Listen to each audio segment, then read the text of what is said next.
গত মঙ্গলবার থেকে সারা বাংলাদেশেই থেমে থেমে বৃষ্টি হচ্ছে। কখনো হালকা থেকে মাঝারি ধরনের বৃষ্টি, কখনো ভারী থেকে অতি ভারী বৃষ্টিপাত হচ্ছে। বিশেষ করে মৌসুমী বায়ু সক্রিয় থাকার কারণে সারা বাংলাদেশেই থেমে থেমে বৃষ্টি হচ্ছে। এই মৌসুমী বায়ু যদি সক্রিয় থাকে তাহলে দুটি বিষয় খুব গুরুত্বপূর্ণ হয়ে ওঠে। একটি হলো যে বঙ্গোপসাগরের অবস্থা কীরূপ হবে এবং বাংলাদেশের অভ্যন্তরে কী ঘটনা ঘটবে। তো মৌসুমী বায়ু সক্রিয় থাকলে আমাদের উত্তর পশ্চিম এবং পূর্ব পশ্চিম অর্থাৎ উত্তর বঙ্গোপসাগরে গভীর সঞ্চালনশীল মেঘমালা তৈরি হয়। এই ধরনের মেঘমালা তৈরি হলে আপনার বজ্রপাত সহ বজ্রবৃষ্টি সংঘটিত হয় এবং বায়ুর চাপেরও আধিক্য থাকে।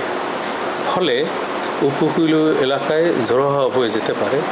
বিশেষ করে খুলনা, বরিশাল এবং চট্টগ্রাম বিভাগে ব্যাপক বৃষ্টিপাত সংঘটিত হতে পারে যদি মৌসুমী বায়ু সক্রিয় থাকে।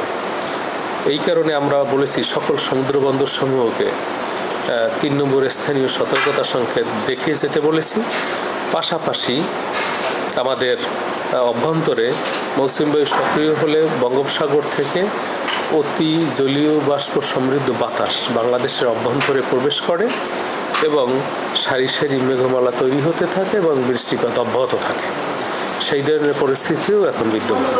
সুতরাং মৌসুমী বায়ু সক্রিয় থাকার কারণে উত্তর বঙ্গোপসাগর আবহাওয়া কিছুটা ঝঞ্ঝাবহুল এবং সাগর খুব উত্তাল অবস্থায় রয়েছে। পাশাপাশি বাংলাদেশের অভ্যন্তরে ভারী থেকে অতি ভারী বৃষ্টিপাত হতে পারে। বিশেষ করে এই ভারী থেকে অতি ভারী বৃষ্টিপাতের কারণে চট্টগ্রাম বিভাগের পাহাড়ি এলাকায় ভূমিধসের সম্ভাবনা রয়েছে। সেই কারণে আমাদের একটা ভারী বর্ষণের সতর্কবার্তা ভূমিধস উল্লেখ সহ আমরা দিয়েছি গত পরশু, এবং এটি আজকেও সেটি আবার আপডেট হতে পারে। এই ধরনের পরিস্থিতি বিদ্যমান এবং আপনারা জানেন যে আগস্ট মাস দ্বিতীয় বৃহত্তম বৃষ্টিপাত ঘটানোর মাস। সবচেয়ে বেশি বৃষ্টিপাত সংঘটিত হয় জুলাই মাসে, এরপরই আগস্ট মাসে সংঘটিত হয়।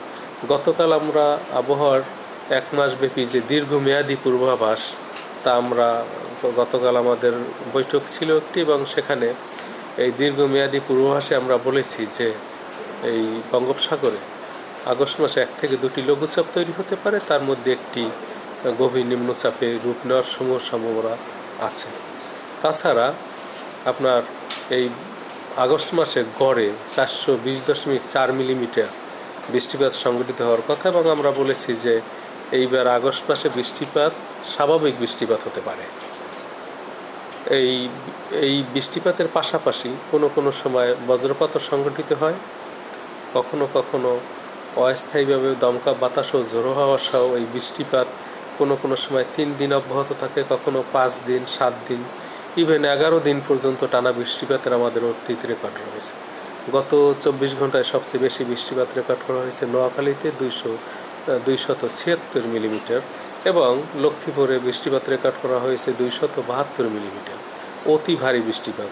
অর্থাৎ শুধু চট্টগ্রামেই নয়, চট্টগ্রামে হাতিয়া, সন্দ্বীপ, বান্দরবান, রাঙামাটি, কক্সবাজার, চট্টগ্রাম, টেকনাফ, হাতিয়া, সন্দ্বীপ, সীতাকুণ্ড, এইসব এলাকায় ব্যাপক বৃষ্টিপাত সংঘটিত হয়েছে। পাশাপাশি খুলনা এবং চট্টগ্রাম বিভাগেও ভারী বৃষ্টিপাত হয়েছে। ঢাকাতেও ভারী বৃষ্টিপাত গত 24 আওয়ার্সের মধ্যে 55 মিলিমিটার বৃষ্টিপাত রেকর্ড করা হয়েছে। সুতরাং ঢাকা সহ বিশেষ করে আমরা বলছি ঢাকা, খুলনা, বরিশাল, চট্টগ্রাম ও সিলেট বিভাগের কোথাও কোথাও ভারী থেকে অতি ভারী বৃষ্টিপাত হতে পারে। এই যে বৃষ্টিপাতের স্পেল, সেটি আগামীকাল সকাল থেকে 4 তারিখ সন্ধ্যা পর্যন্ত বৃষ্টিপাতের তীব্রতা অনেকটাই কম থাকবে, কিন্তু 5 তারিখ থেকে আবার বৃষ্টিপাতের তীব্রতা বৃদ্ধি পেতে পারে, এবং বিশেষ করে 5, 6, 7, 8, 9, 10 তারিখ পর্যন্ত, 10ই আগস্ট পর্যন্ত এই বৃষ্টিপাতের তীব্রতা আবার পুনরায় শুরু হতে পারে।